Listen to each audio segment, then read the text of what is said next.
Imagine that you've been unemployed and seeking work for months. Government benefit programs have helped you cover rent, utilities, and food, but you're barely getting by. Finally, you hear back about a job application.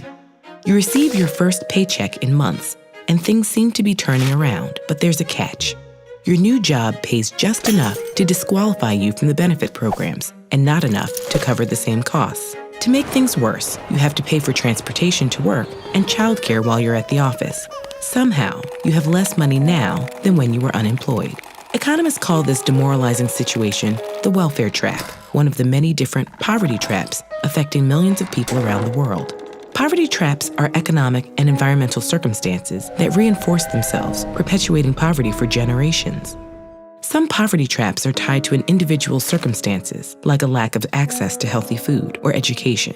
Others can affect entire nations, such as cycles of corrupt government or climate change. But the cruel irony of welfare traps in particular is that they stem from the very policies designed to battle poverty. Most societies throughout history employed some strategies to help people in poverty meet basic needs. Before the 20th century, religious groups and private charities often led such initiatives. Today, these are called welfare programs, and they usually take the form of government-provided subsidies for housing, food, energy, and healthcare. Typically, these programs are means-tested, meaning that only people who fall below a certain income level are eligible for benefits.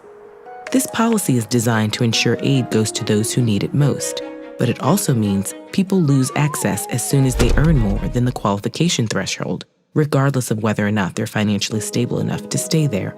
This vicious cycle is harmful to both those in poverty and those outside of it. Mainstream economic models assume people are rational actors who weigh the cost and benefits of their options and choose the most advantageous path forward.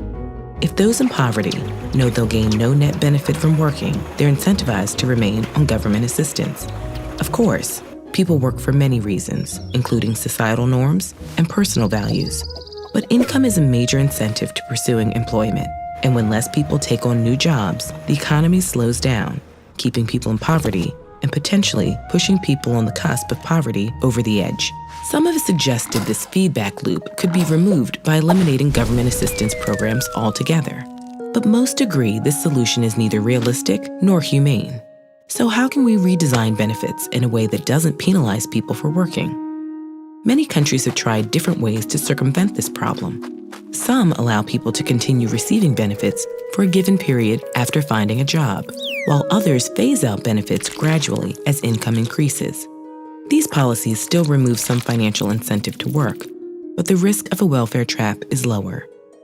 Other governments provide benefits like education, childcare, or medical care, equally across all their citizens. One proposed solution takes this idea of universal benefits even further. A universal basic income would provide a fixed benefit to all members of society, regardless of wealth or employment status. This is the only known policy that could entirely remove welfare traps, since any earned wages would supplement the benefit rather than replace it. In fact, by creating a stable income floor below which no one can fall, basic income might prevent people from falling into poverty in the first place. Numerous economists and thinkers have championed this idea since the 18th century. But for now, universal basic income remains largely hypothetical. Although it's been tried in some places on a limited scale, these local experiments don't tell us much about how the policy would play out across an entire nation or a planet. Whatever strategy governments pursue, solving the welfare trap requires respecting people's agency and autonomy. Only by empowering individuals to create long-term change in their lives and communities can we begin to break the cycle of poverty. Agency is a type of power that comes from the marriage of action and choice.